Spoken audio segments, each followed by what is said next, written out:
आपको दिखा के पीऊं या ऐसे घूर रहा बेशर्मा, मतलब मुंह तो नीचे कर लो। पानी है क्या? अरे दारू है, पानी से इतनी एनर्जी कहाँ आएगी? मेरा सर क्वेश्चन बहुत सिंपल सा है, वो सबकी प्रॉब्लम का एक ही क्वेश्चन है। सर खड़े हैं यहाँ पे, हम सब इनसे ही सुनने आए हैं, तो ये सारी प्रॉब्लम ये फेस करके बहुत आगे आ चुके हैं। तो एक कॉमन सा क्वेश्चन है जो मैं एग्री करता हूँ कि सब उस पर एग्री करेंगे कि आप इतनी एनर्जी लाते कहाँ से हैं? What is the source of your energy? कितने चाहते हैं ये हो आज के सेशन का टॉपिक? नहीं, सबको उठाना है। देखो भाई खुल्लम खुल्ला गुंडागर्दी हो रहे हैं यार।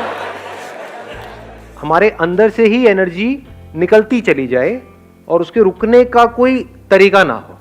जैसे एक है, अगर मैं एग्जांपल से बताऊं, ये लाइट्स हैं यहाँ पर, इन सब के स्विच है। स्विच किसी ने ऑन कर दिया, ऑफ कर दिया। ये स्विच किसके हाथ में है? दुनिया के हाथ में है। और मजे की बात क्या है, यहाँ पे एक लाइट का एक स्विच होता है। अगर आप उस लाइट की तरह हो तो आपके 100 स्विच हैं या 1000 स्विच हैं, जितने रिलेटिव्स हैं सबके हाथ में स्विच है। किसी ने भी एक स्विच दबाया, ऑफ हो गए। फिर ऑन होने के लिए क्या करते हो? मेरी वीडियोस देखते हो। सर कुछ ऐसा कर दो कि मजा आ जाए, अंदर तक सुरसुरी छूटे हमारे अंदर, तन बदन में। हाँ,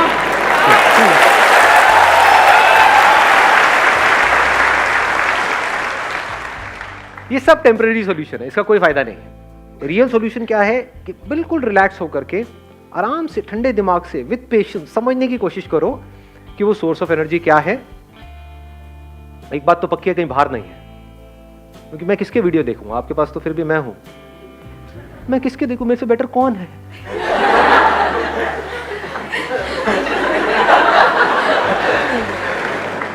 मेरा जो सोर्स है वो बाहर नहीं है, ये बात तो पक्की है। तो सोर्स अंदर ही है। और अगर वो सोर्स हमको समझ आ जाए तो फिर क्या फर्क होगा? एक तो है कि हम एक ऐसी लाइट बने जिसके अनलिमिटेड स्विचेस हैं और वो दुनिया के हाथ में है। ऑफ हो गए, फिर वापस से थोड़ी देर में ऑन हो गए, फिर ऑफ हो गए, फिर ऑन हो गए। एक तो ये तरीका है जीने का। एक है जस्ट लाइक सन, उसका कोई स्विच है क्या? उसको ऑफ करने का कोई तरीका है? कोई तरीका नहीं है। अब आपको एक बहुत मजेदार बात बताऊंगा जो I am not too sure आप कितना उसको डीपली समझ पाओगे, बट हो सके तो समझने की कोशिश करना। आपको सूरज बनना नहीं है, आप सब सूरज ही हो। मतलब आप में, मुझ में और दुनिया के किसी भी इंसान में कोई फर्क नहीं है, रत्ती भर भी। और ये आप मेरी आंखों में देख सकते हो कि मैं सच बोल रहा हूं या is it just a pep talk? You understand what a pep talk is? Pep talk means कि भाई कोई बंदा परेशान है, उसको बोल रहे हैं नहीं नहीं सब ठीक हो जाएगा, सब ठीक हो जाएगा। जबकि हम खुद उस सिचुएशन में होंगे तो हमारी लगी बड़ी होगी। हाँ है, तो this is just a pep talk. किसी को बोलने के लिए कि कोई मर गया है, नहीं नहीं सब ठीक हो जाएगा, जो आया है वो जाएगा, तू जाने के लिए तैयार है? नहीं नहीं, it's not a pep talk. बहुत ही डीपर लेवल से आपको कुछ बोल रहा हूं, हो सके तो इस बात को अपने अंदर तक जाने दो। आपको सूरज बनना नहीं है, सूरज के जैसा बनना नहीं है, आप वो ही हो। अनलिमिटेड आपके अंदर एनर्जी भरी पड़ी है, अनलिमिटेड पोटेंशियल है, इन्फिनिट पॉसिबिलिटीज हैं, लेकिन सिर्फ अपने थॉट के लेवल पे आप छोटे होते चले जा रहे हो। एज किड्स आप सब में कितनी एनर्जी थी या नहीं थी? बहुत थी। कुछ फर्क पड़ता था? कभी किसी से लड़ाई हो गई, झगड़ा हो गया, ये हो गया, वो हो गया, मतलब चलते ही चले जाते थे। घर वाले इतना कहते थे मत तोड़ना मत तोड़ना, नहीं तोड़ ही देते थे। नहीं सुनते थे किसी की? ना जी, मतलब कमाल की एनर्जी थी। तो अब वो क्या है ऐसा जो हमारी एनर्जी को खींच लेता है? मजे की बात क्या है, वो हम सबको पता है। जो दुखी है, डिप्रेस्ड है, एंशियस है, परेशान है, उसमें एनर्जी की कमी है। एनर्जी है भी तो नेगेटिव एनर्जी है। लड़ने मरने को तो तैयार है, बट उसको बोला जाए कोई कंस्ट्रक्टिव कहाँ है? नहीं नहीं नहीं। तो ये पॉजिटिव कंस्ट्रक्टिव एनर्जी हमारे अंदर से कहां से आती है? क्रिएटिव एनर्जी हमारे अंदर कहां से आती है? जब माइंड पूरी तरह से रिलैक्स्ड होता है, माइंड पूरी तरह से एक जगह पर लगा हुआ होता है, उसमें हजार चीजें नहीं घूम रही होती है। नहीं तो हमारी ब्रेन की ऐसी हालत हो जाती है जैसे कोई कंप्यूटर हैंग हुआ पड़ा है। मोबाइल में आपने ऐप्स बहुत सारी डाउनलोड कर ली है, तो भैया अब टाइम आ गया फैक्ट्री सेटिंग्स को समझने का। समझे? बच्चे फैक्ट्री सेटिंग्स पे हैं, इसीलिए उनमें पूरी एनर्जी है। और इसका सोल्यूशन क्या है? अब आपको वापस से बच्चे के जैसा बनना है इस दुनिया के बावजूद। ये दुनिया जो बड़ों की दुनिया है, बड़े मतलब महामूर्ख जो अपने आप को बड़ा समझते हैं। शरीर बड़ा हो गया है, ऐसे भी चारों तरफ से फैले पड़े हैं, मैच्योरिटी लेवल 0 है। बच्चों में फिर भी मैच्योरिटी होती है, बच्चों को पता है कि कहीं कुछ इंटरेस्टिंग हो रहा है तो हाँ फिर भी सुन लो, समझ लो, ये कर लो। बड़ों में ढेले की नहीं। तो real maturity is when we are eager to learn, when we are open to learn. पूरी तरह से हम अलर्ट हैं, अवेयर है हर मोमेंट में, कुछ नया सीखने के लिए, कुछ नया करने के लिए। अब रुक जाओ, अब बीच में मत बोलना। सुन रहे हो मैं क्या कह रहा हूँ? सुनना इज इम्पोर्टेंट, बोलना इज नॉट इम्पोर्टेंट। आपके अगर 1000 क्वेश्चंस हैं, अगर उन सबके भी मैंने जवाब दे दिए ना, हर एक के 1000, लाखों नए क्वेश्चंस खड़े हो जाएंगे। समझने की कोशिश करो कहाँ से क्या बोल रहा हूँ। जब भी हम परेशान होते हैं हमारी एनर्जी कम होती है, जब हम परेशान नहीं होते हमारी एनर्जी अच्छी होती है, कमाल की होती है। तो अब देखो हम दुखी क्यों होते हैं? It is so simple. Number 1, हमको जो चीजें चाहिए सरवाइव करने के लिए और वो हमारे पास में नहीं होती है तो हम दुखी होते हैं। वो चीजें कहां से आती है? पैसे से। तो पैसे की वजह से हम दुखी होते हैं? डेफिनेटली होते हैं। कभी ये मत कह देना कि नहीं होते हैं। फंस जाओगे, उल्टे सीधे चक्रों में पड़ जाओगे, उल्टे सीधे बाबाओं के पास जाकर के धक्के खाओगे, उल्टी सीधी तरह की मेडिटेशंस करोगे। मेरा माइंड स्टेबल क्यों नहीं रहता है? भैया तेरी जेब में पैसा नहीं है, पहले पैसा कमा जाएगा। It is so obvious. समझ गए? तो सबसे पहला स्टेप क्या है? आपके पास एटलीस्ट इतना पैसा होना चाहिए कि आपको अपने सर्वाइवल की टेंशन ना हो। इसमें कौन आपको बताएगा? मैं बताऊंगा? कोई और बताएगा? वो आपको खुद ही फिगर आउट करना है कि आपकी जो पर्सनालिटी है उसके हिसाब से क्या आप कर सकते हो जहां से एटलीस्ट आप फाइनेंशियली इंडिपेंडेंट हो जाओ। This is 1। दूसरा, हम दुखी कब होते हैं? जब हम जितना कमा रहे होते हैं उससे ज्यादा हमारे खर्चे होते हैं नहीं होते हैं? ये सुनने में बड़ा सिंपल सा लग रहा है, बट ये क्रेडिट कार्ड्स और ये वो ले लेते हैं, धीरे धीरे थोड़ा थोड़ा करके दे देंगे। थोड़ा थोड़ा क्या होता है? तो शुरू में एटलीस्ट आप इतना कर सकते हो कि शुरू में गाड़ी लेनी है, ये लेना है, वो लेना है, डाउन पेमेंट पे लेना है, चक्कर ही खत्म। नहीं है डाउन पेमेंट के पैसे, मत लो। ये अगर इतनी बेसिक सी भी बात आपको समझ आ रही है तो प्रेशर रिलीज हो गया आपके ऊपर से, बहुत मेजर प्रेशर रिलीज हो गया। हाँ, दुनिया को दिखाने के लिए, अपने अंदर ही अंदर कुछ भी कहानियां बनाने के लिए ना, समझे? अपने अंदर ही अंदर हम कुछ भी कहानियां बना लेते हैं कि नहीं नहीं ये तो मुझे चाहिए ही, इसके बिना तो मेरी लाइफ चल ही नहीं सकती, बाइक से मुझे गाड़ी लेनी ही पड़ेगी। और ले ली, उसके बाद में आपके बॉस ने आपकी ले ली। समझे? होता है नहीं होता है? आपको इतनी अकल होनी चाहिए कि मेरे पास में जितना पैसा है मेरे खर्चे उससे हमेशा ही कम रहे, अगर आपको बिना टेंशन के जीना है तो। ये आ गया दूसरा। तीसरा, हम दुखी क्यों होते हैं? कभी सोचा है क्यों होते हैं हम दुखी? कंपैरिजंस करते हैं। जब भी अपने आप को किसी से भी कंपेयर करते हैं तो हमारे ऊपर प्रेशर क्रिएट होता है।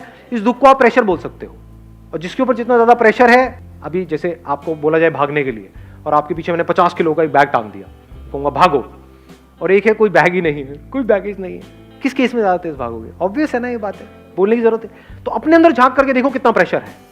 अभी हम क्या कर रहे हैं? लिस्ट बना रहे हैं किस वजह से प्रेशर क्रिएट होता है। नंबर 1 पैसे की कमी से, नंबर 2 खर्चे ज्यादा होने की वजह से, नंबर 3 अपने आप को कंपेयर करने की वजह से। चाहे आप किसी से भी कंपेयर करो, प्रेशर क्रिएट हो जाएगा। और प्रेशर ये मत समझना कि सिर्फ जब आप अपने आप को किसी ऐसे बंदे से कंपेयर करते हो जो आपसे ऊपर है तब आपके ऊपर प्रेशर क्रिएट होता है। कोई बंदा आपसे नीचे है, उससे भी अपने आप को कंपेयर करते हो तो प्रेशर क्रिएट होता है अंकल।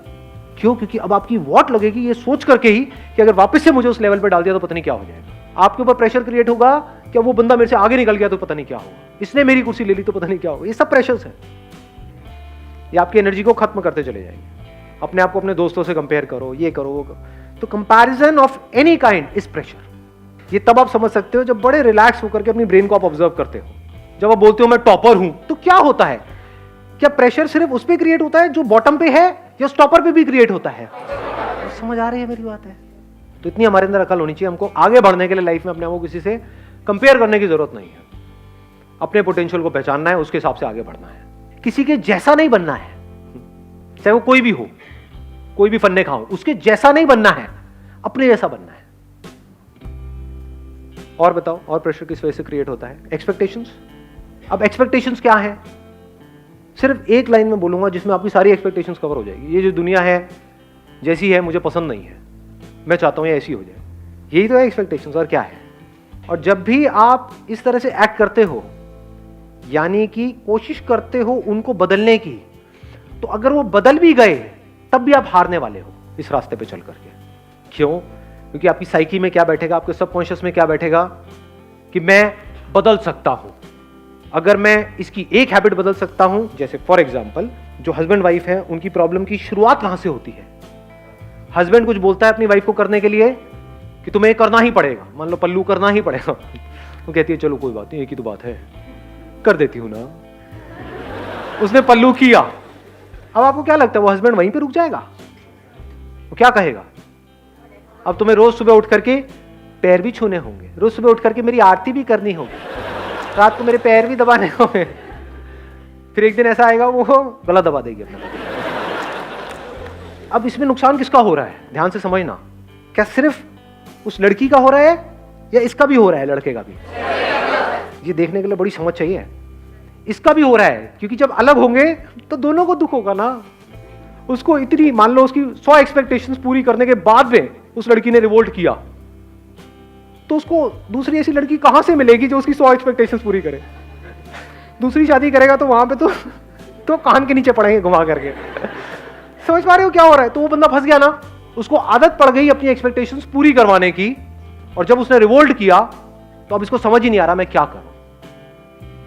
तो समझदार तरीका क्या है लाइफ को जीने का? सबसे समझदार तरीका, जहां से बिना किसी प्रेशर के आप जी रहे हो, ये दुनिया जैसी है परफेक्ट है, कुछ भी नहीं बदलना है इस दुनिया के अंदर। Nothing needs to be changed, nothing needs to be touched. जहां आपने किसी भी चीज को छुआ अपने माइंड के लेवल पे, एक्सपेक्टेशन वाइज, आपको दुखी होने से दुनिया की कोई ताकत नहीं रोक सकती। अपने आप को मेरी जगह पे रख करके देखो, अगर मेरे अंदर हल्की सी भी एक्सपेक्टेशन आई कि आपको समझ आना चाहिए कि मैं बोल क्या रहा हूं,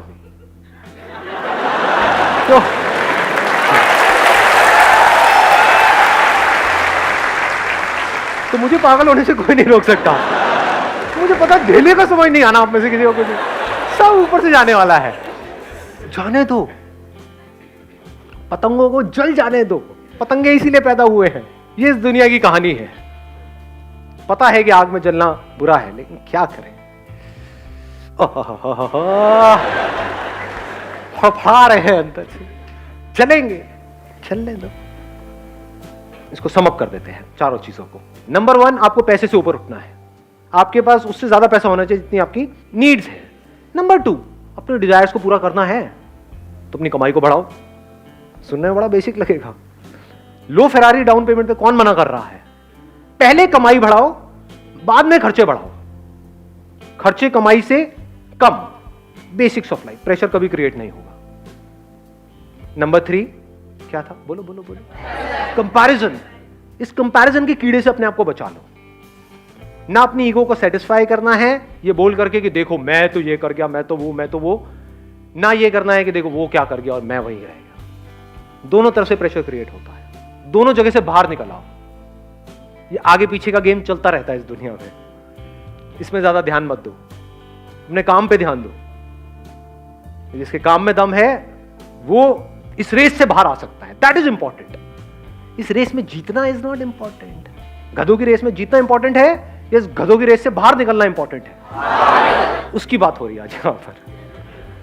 last but not the least, चौथा पॉइंट, एक्सपेक्टेशंस को जीरो कर दो। क्यों? क्योंकि चाहे एक्सपेक्टेशंस पूरी हो चाहे ना हो, दोनों ही तरफ से मैं मरने वाला हूं, तो ऐसा काम करना ही क्यों है? ये फॉर्मूला है जिसको दुनिया की कोई ताकत चैलेंज नहीं कर सकती। किस चीज का फॉर्मूला है? बिना प्रेशर के लाइफ को जीने का।